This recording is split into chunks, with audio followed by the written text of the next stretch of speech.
नमस्ते, प्रणाम। आप सबका भाई, आप सबका बेटा विश्वकर्मा केसरी लाल। त कैसन बानी हो? का हाल चाल बा भाई लोग? सब नीक बानू? कैसन भी मऊगी निमन बाड़ी नू? का ये भौजी, कहाँ जाता रू हो? तोहारे बहिन बिया? अगर बिया त सेट करा दी ना। आखिर कब ले हम ऐसे रणुआ रहिम? करा दी ना। का हाल बा हो तोहार ननकवा चौना के जवन परसों आइल हा? ठीक बानू? भतीजा तोर माइयो जिंदाबाद, तोर मौसियो जिंदाबाद। अगर आप सभी को मेरा वीडियो अच्छा लगे तो प्लीज़ हमारे चैनल को लाइक शेयर एंड सब्सक्राइब ज़रूर कीजिए। आप सबका भाई, आप सबका बेटा विश्वकर्मा केसरी लाल। तो वो लोग इनके एगो गीत सुनाओ तनी। किनी मिया की डाढ़ मैया, यह गीतिया पहले के लोग कैसे गावत रहे हो भाई, नकिया दबा के, जैसे मस्त भात खा के आइल बाड़ी सा। किनी मिया की डाढ़ मैया, अरे लावेली झूलू हवा की झूली रे झूली ना। लेकिन हम उनकरा लोगे से अच्छा गायब, उनकरा लोगन से अच्छे गायब, देखा एकदम सुनर गायब। बेटर टू बेटर अच्छा लगी तो कमेंट लाइक सब्सक्राइब जरूर करिए भाई लोग।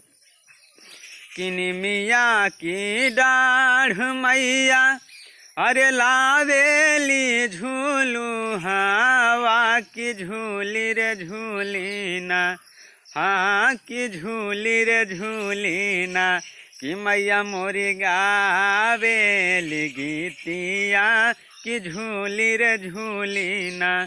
कि मैया मोरी गावेली गीतिया की झूली रे झूली ना। कि ये दिल आशिकाना, ये दिल आशिकाना, ये दिल आशिकाना, ये दिल।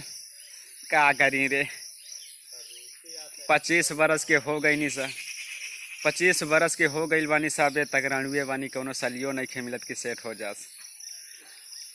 एगो हमार भाई बड़े सो तो अपने में व्यस्त रहेला, अपनो देखता, सलियो के देखता।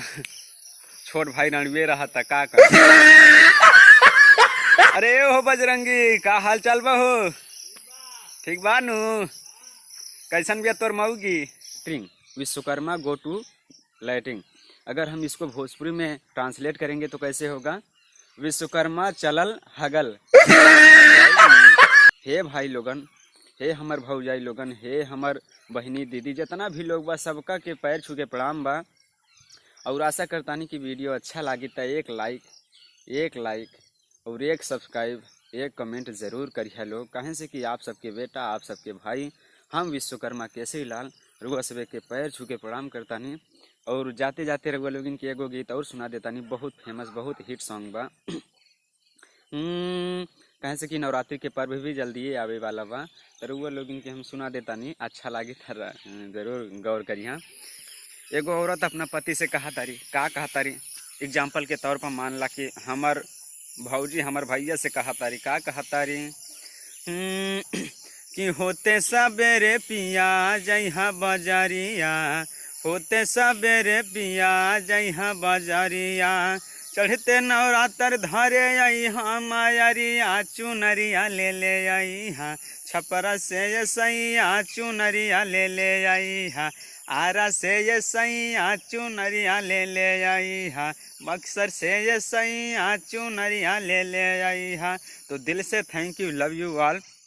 और आशा करता हूँ कि आप सभी अच्छे होंगे और अच्छा लगेगा हमारा वीडियो। तो प्लीज़ एक लाइक, एक कमेंट, एक सब्सक्राइब करना मत भूलिएगा। कहें से कि हम रघुआ लोगिन के भाई हैं, रघुआ लोगिन के बेटा विश्वकर्मा केसरी लाल। दिल से thank you, love you all.